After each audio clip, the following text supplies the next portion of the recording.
இனிமையான உலக மக்கள் அனைவரையும் யோகா நாகையின் சார்பாக வணக்கத்தை தெரிவித்து பயிற்சியை தொடங்கும் இந்த வேளையில் எங்க குழுவின் சார்பாக நல்ல விஷயங்களை கொடுக்க நான் விரும்புறோம். யாரோடைய மனதையும் புண்படுத்தவோ அவளை சித்தரிக்கவோ நாங்கள் விரும்பவே இல்லைங்க. இந்த இடத்துல அப்படி யாரும் உங்க மனதில் புண்படுத்துதுன்னா இந்த இடத்துல மன்னிப்பு மன்னிப்பு மன்னிப்பு. ஏன்னா யோகாவில் நிறைய பேருக்கு தெரியாத விஷயத்த நான் சொல்றேன். இவனிட புதுசாக கண்டுபிடிச்சிட்டான் அப்படி நினைக்காதீங்க. யோகாவில் தெரிஞ்சது என்னன்னா மன்னிக்க யாரு தெரிஞ்சவங்களோ அவங்க இறைவனோட நிறைய தொடர்பு கொள்றாங்க. ஒரு பெரிய விஷயம் இல்லைன்னு சொல்லி இப்போது செய்ய போற ஆசனம் உட்கட்ட ஆசனம். இது என்ன? இது மறுபெயர் சேராசனம்.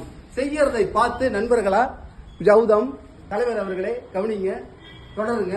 முதல்ல பார்த்துங்க, உங்க கண்களால கேமரால எடுத்துங்க. கண் என்ற கேமராவில் நேர கையை அப்படி நீட்டணும்.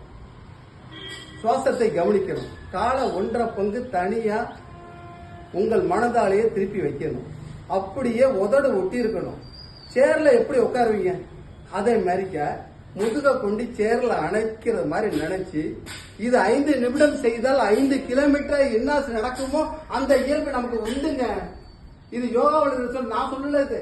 ஆமா, இது 5 நிலை இருக்கு. ஒரு நிலையை பாக்குறீங்க, அடுத்த நிலையை அப்புறம் பார்க்கலாம். ஆமா, அதிகப்படியா செய்ய வேண்டாம். 1 நிமிடம் 5 நிமிடம் செஞ்சாலே போதும். 10 நிமிடம் செஞ்சா கூட போதும். நீங்க தொடருங்க. பயிற்சியை அருமையா செய்யுங்க. இறைவனை வணங்கிட்டு மனசுக்குள்ளேயே. ஆமா, சூப்பரா ரவி சார், சூப்பர் சார். ஆமா, செய்ய செய்ய பலன் கிடைக்கும். இந்த மூச்சை கவனிங்க. ஆமா, சேராசனம். இதை 5 கிலோமீட்டர் ஏற்கனவே சொல்லியிருக்கேன். 5 நிமிடம் செய்தாலே 5 கிலோமீட்டர் என்ன நடக்குமா யோகாவோட நடப்பயணத்துக்கு பயிற்சி என்று சொல்லி உங்கள் அனைவரிடம் விடைபெறுகிறேன். நன்றி, வணக்கம்.